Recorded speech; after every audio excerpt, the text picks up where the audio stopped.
From the JAMA Network, this is JAMA Dermatology Author Interviews. Conversations with authors exploring the latest clinical research, reviews, and opinions featured in JAMA Dermatology. Hello and welcome to this author interview from the JAMA Network. This is Dr. Adamson, the web editor for JAMA Dermatology. Remote clinical care via telemedicine has become increasingly utilized, particularly since the start of the COVID-19 pandemic. Telemedicine offers the potential to expand access for patients who may not normally be able to see a dermatologist in person. Telemedicine visits to dermatologists can happen in real time over video calls or asynchronously with patients submitting images to be reviewed later. The video quality for real-time calls usually is not sufficient to assess skin disease, so patients are often asked to submit photos of their skin concerns as well.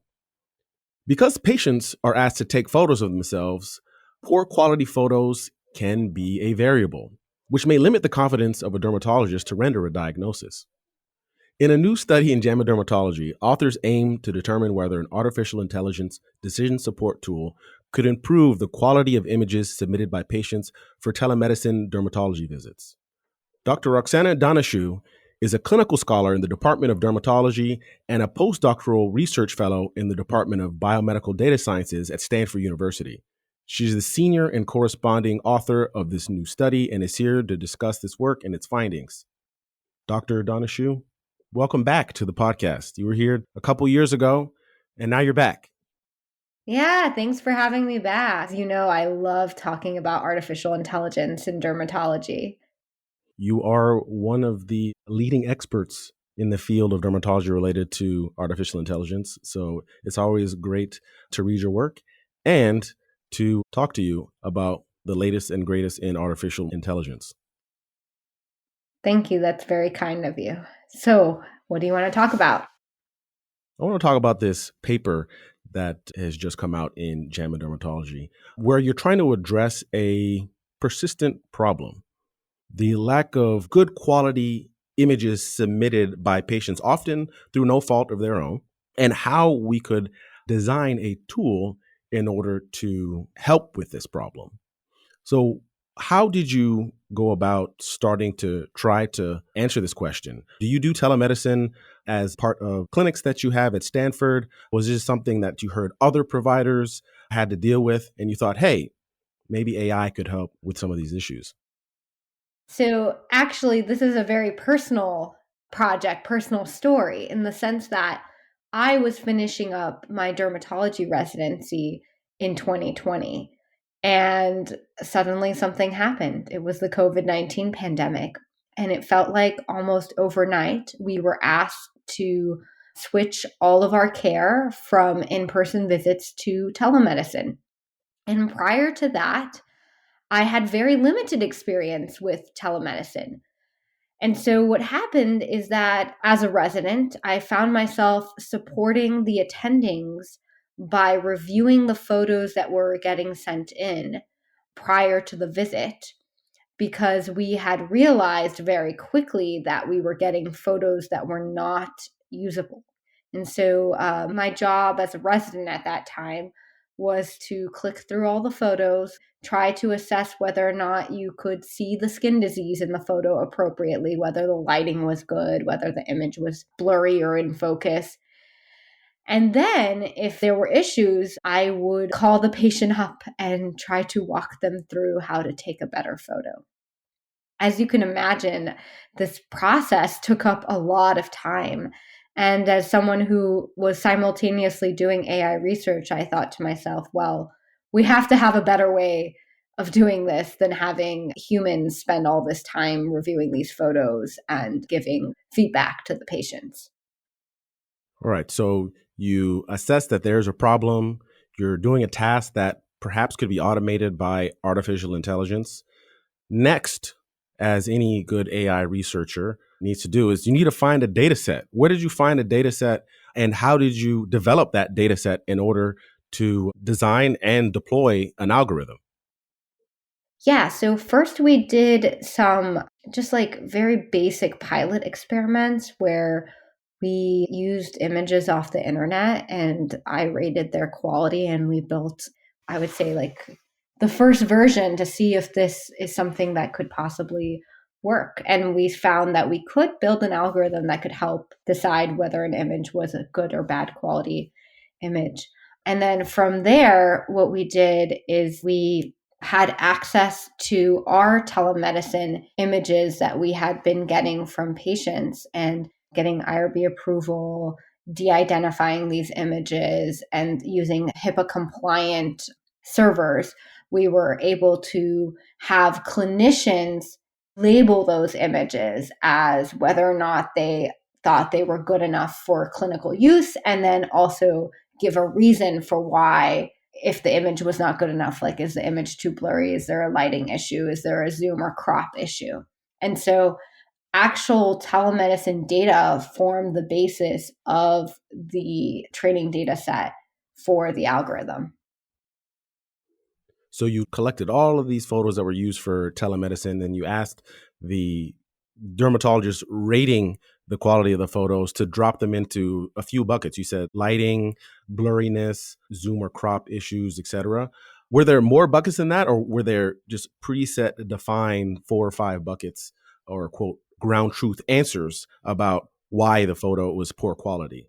Because it's possible that some photos in dermatology, it's not that the photo is of poor quality, but it's that it doesn't show the entire skin surface. Or maybe you also want to see in somebody's mouth after you've seen what they have on their skin, as an example. How did you deal with that? So, as you mentioned, there's definitely many different edge cases that exist. And so, our goal, so we had 2 scales. We had first scales, how good is the image, using the ABCD, a Likert-like scale. And then the second was, if the image is not good, what's wrong with it? And we had both existing check boxes and people could write in. And what we found is that actually the majority of images fell into the blurriness and lighting issues. As you rightly pointed out, we are not able to capture every single thing that could go wrong with a photo. But prior studies actually published in JAMA Dermatology agree with what we found in our study, which is somewhere around 38% of images don't meet the quality threshold. And so we knew that it's probably not going to be possible to catch every single thing that could go wrong. But our goal was, can we significantly decrease that burden of the poor quality images so that there's less back and forth with the patient over image quality? Okay, so once you've gotten this data set together and you've trained the algorithm, then you need to test it or perhaps tune it. Did you do that with this data set? What we did is that for the initial testing of the algorithm from our retrospective data, we had some portion of the data set that we never touched during training. And we used that as the first assessment.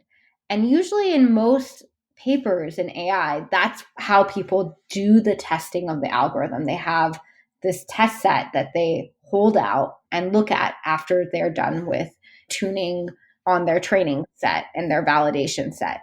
But for us, because we wanted to take it a step further, we wanted to understand real world implications.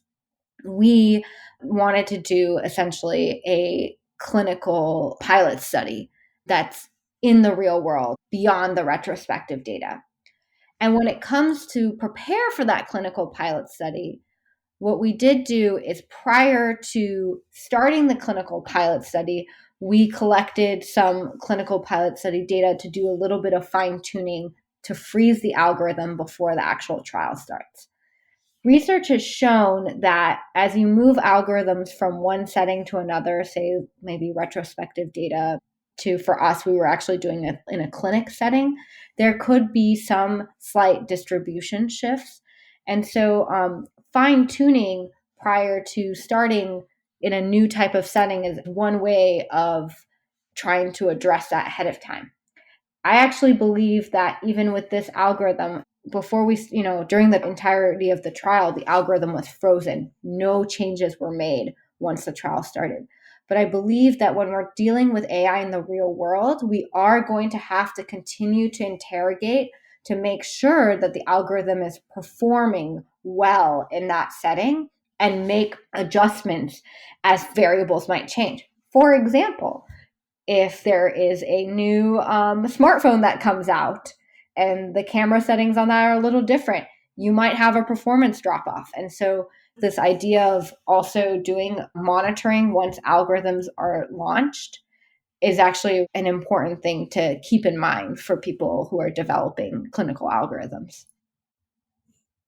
So you develop this algorithm, and now it's time for you to apply it prospectively in the real world. How was that experience at Stanford? Did you do it for all patients during a certain time period that submitted photographs? How did you control for what kind of camera they had? Some people may have an Android, others iPhone. What were some key parts of the study design that help you make for a study in which we could interpret the results? Yes. So the training data that was used for this algorithm comes from all different cell phone types. For the actual clinical trial, we had a study phone that we were using. And so this is why we call this a pilot study, because it's the issue of like, oh, how is it going to react on different phones? Well, in our retrospective data set, we had images from different phones and we saw that it did reasonably well regardless of that. We actually didn't have information of what phones the images came from because they were all just patient submitted images. For setting up the prospective trial, what we wanted to know is that if you gave an AI algorithm to a patient and had them get feedback from that algorithm, would they submit a better photo than the initial photo that they would have sent in? One challenge of doing a study like this is that you have to set it up technically for your AI algorithm to run in real time in the hands of the patient. And that is something that we had never done before at Stanford Dermatology. And really, I think is something that has not been done many times before in the field of AI in dermatology.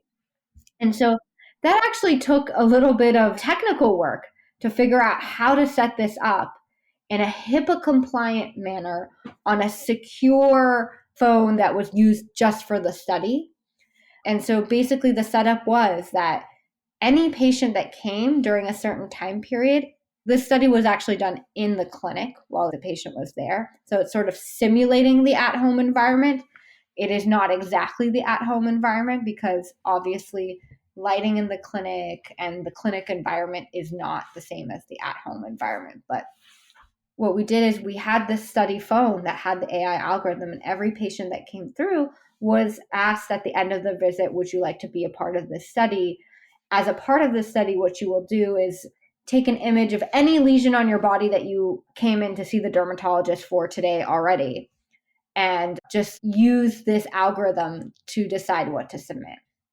And patients, when they were given this true image interface, we had built this interface, they could take the picture, they could look at it, they could decide to delete it and send another photo in instead, even before true image is run. So they had the opportunity before any algorithm gave them any feedback to decide whether or not that was an image they wanted to submit.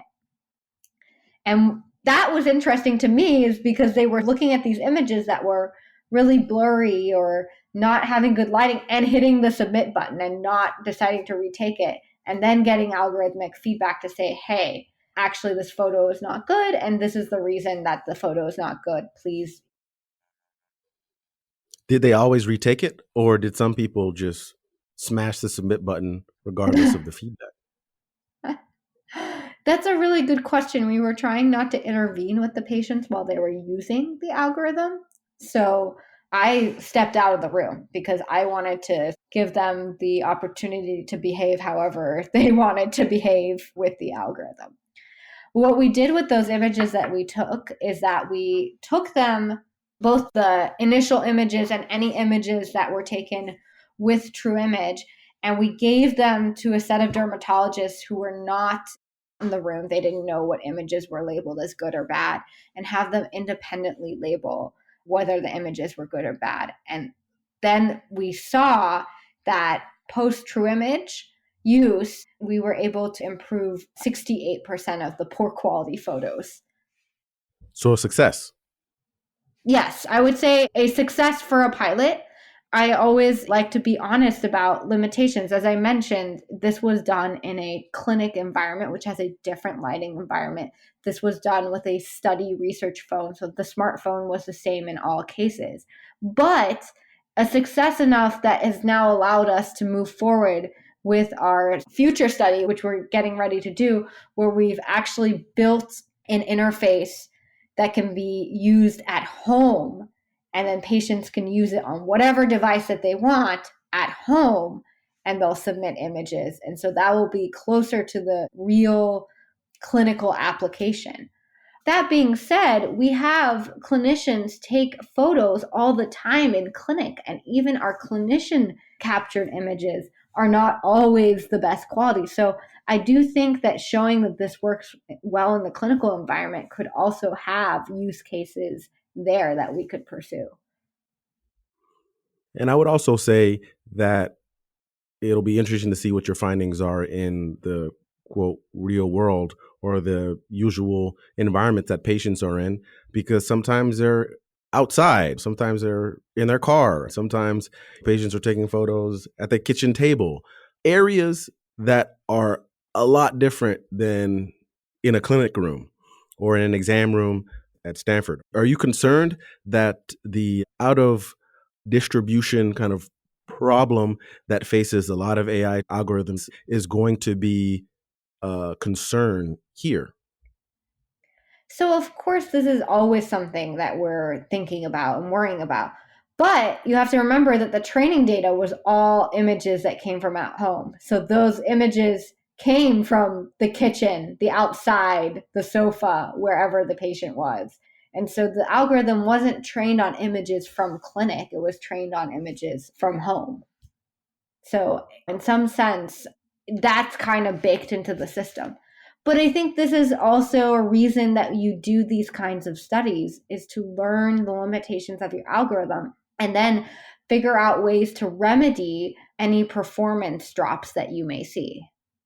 To me, algorithm development is not a static process, it's an iterative process. And so you build something, you test it in an environment, you learn from its limitations, you try to make it better, you test in a different environment, you work to get closer and closer and closer to a real world intended use scenario. And even after you launch it, that should not be the end. As I mentioned, there should be ways to make sure that the performance is continuing to be at the level that you need it to be. So it's not, to me, like sort of a one and done. And this research paper to me was very exciting because we were able to do a real time in the hands of patients trial with AI and not just a retrospective image analysis.